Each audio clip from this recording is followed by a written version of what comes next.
emotional. Try not to snot all over the microphone. Little detail in my. I watched it a couple of nights.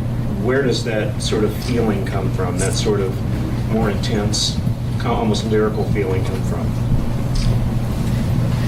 I think that this is so much Ray McKinnon's vision, and what I'm so proud of about the show and about its style and its pace is that it has the courage of its convictions, in that it's very comfortable with taking its time, and the moments that are undramatic are as important as the dramatic ones, and he has such confidence in the faces of the actors and just taking its time to tell its story, which is unusual for television, even cable television. And so I think that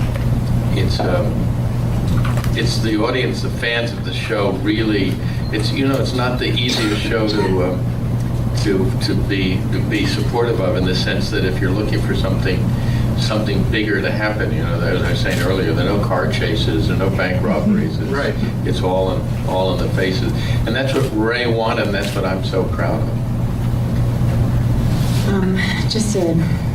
From an actor's perspective, and I don't know how. I mean, the actors in the show are so amazing. Not just our main cast. I just have to say, like, our supporting players. I just watch them, and they're so amazing. We're so fortunate to find this lovely group of artists. But I waited a long time for something like Rectify. I started acting young in my community, and then started when I was 17 professionally, and just waited a long time. I got to the point in my life where I wanted to do something that mattered in the world, and especially in television, to find something that I really think matters in the world, that's asking these questions that I'm asking as a human being. I'm still reeling from that last scene with with Kerwin and Daniel. I can see, yeah. It's just like, every day's a gift. We know from this Of the actual making of the scenes, Ray comes on to set and he says, and our producers are very supportive of this, of saying everything we're doing is for between action and cut.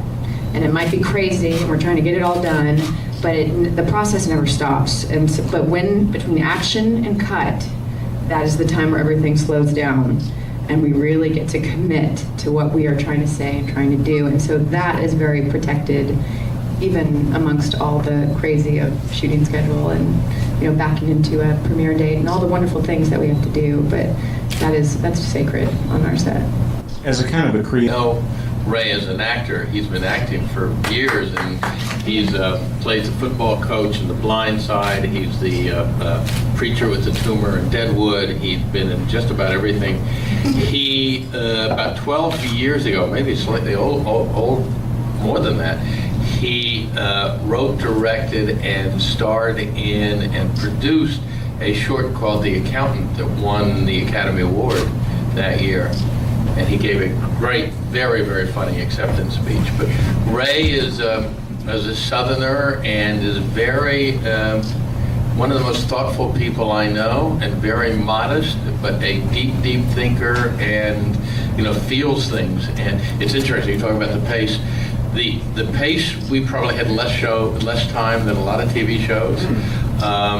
So that it's not like we have more time to make it. It just as Abigail said, it's a time when we are actually making it that we can just stop and let things unfold. Otherwise, we're scrambling as much as just about anybody. And it's written into the scripts. I mean, there is a pace to the scripts and the scenes, so that comes through. And again, everything that you see is Ray. I just watched the show and I am just filled with love for Ray McKinnon and I laugh probably at inappropriate moments that you maybe heard in the back, because it's Ray. It's the way that he sees the world and the way that he asks the questions, and it's so similar to my point of view of the world. I'm also from a small southern town. I remember when I read the script, I was like, did I grow up with Ray McKinnon? Like, did we go to high school together? But it's funny, season 1, he was always dressed in this beautiful white crisp button-up shirt and khaki pants, and he had a crazy beard and long hair. Every time he came on set, we're like, Jesus is here. He's come to resurrect the show. So there is something really beautiful and supernatural about, where he's at and what he's working with. Mark, can you talk about the struggle? Rhyme or reason to the flashbacks. Ray wrote them in the script, and they work beautifully in the script. And for me, they certainly work well in the episodes. I think the only common thread I can find, because we're always like, what's the common thread, and there really isn't, which is so beautiful. Everything's always pretty surprising. Is we call it the rectify way, or the rectifilian way, as we coin it, is if something really beautiful or something really wonderful or something really magnificent happens, and then you get run over by a truck or something, it's never going to have the full beauty, and then it was, there's always that kind of dose of reality that comes in. So whatever you can find in the structure, you will usually find that rhythm. Can you talk about the actual atmosphere on the set and just what... Actors are the most wonderful people that I've ever gotten to work with. They are just so, I think because we all worked a lot before Rectify came along and nobody knew who we were. We've all just been working and nobody knew who we were. So when we got this, we had a very good work ethic in place and very much about the work, and very much like Ray definitely talks to us like we're a theater troupe. We're not islands. We work in conjunction, and we are also shooting in a very small town. So I lived with two of the other actors the entire season. So I go to work and then, oh, you again. Oh, there you are. It's hard. We do shoot very fast. There's a lot to do, and our crew works incredibly hard. So it's very intense. It is very intense. But everyone is very funny and wonderful and comes very ready and prepared to play. So we're all about just trying to get the best product we can. And as an actor himself, Ray, I think, probably gives the lion's share of his attention to the cast. Not that he's not concerned about the look and the sound of it, but he really is most comfortable with actors. Can we talk a little bit about the show's treatment of guilt and innocence? That the whole issue, and it's a big one, but I think it's not in the scheme of the show of whether or not Daniel did it is almost beside the point. That it is that Daniel is who he is now. There's a speech when he says to Kerwin, he said, I'd like that child that he had killed to have seen who Kerwin became, not who Kerwin was when he killed the child. And I think it's clear that after 19 years on death row, that no matter who you are, I don't care if you're the Mahatma who went in, you're going to come out a damaged, dark, and I'm sorry to say, I'm sure a guilty person. But I think guilt is really almost beside the point in terms of the major themes of the show. Where does this guy come from? Where do these situations come from? This and examining this character, and the genesis is that he would watch people get let out of prison based on a technicality, and the first question that somebody would ask is, what are you going to do now that you're free? And they'd say, I'm going to go have a steak dinner and go kiss my mama or something like that. And Ray said, I want to know what happens right after that. What happens the next day? What happens to this person who's been incarcerated for 19 years? What is, so he has a beer and a steak and kisses his mother, then what? Can you talk a little bit about how... I've been producing movies for a long time. I started in the 80s with Diner and did everything from Rain Man to Morning Vietnam to The Notebook to Chronicles of Narnia. And so I've been doing movies for a long time, and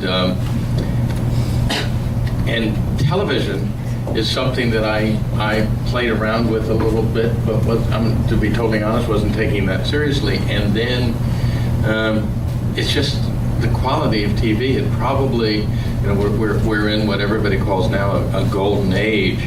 And somebody the other day asked me, what do you think is the most important thing that has happened in the movies in the past 10 years? And I said cable television. Because all of the filmmakers, the stories, the dramatic stories that they want to tell, the acting, the writing, the directing, the best work is being done in cable television. And it really started with The Sopranos, but there are just so many so many good shows. I executive produced Breaking Bad, which is, I'm as proud of that as anything I've done.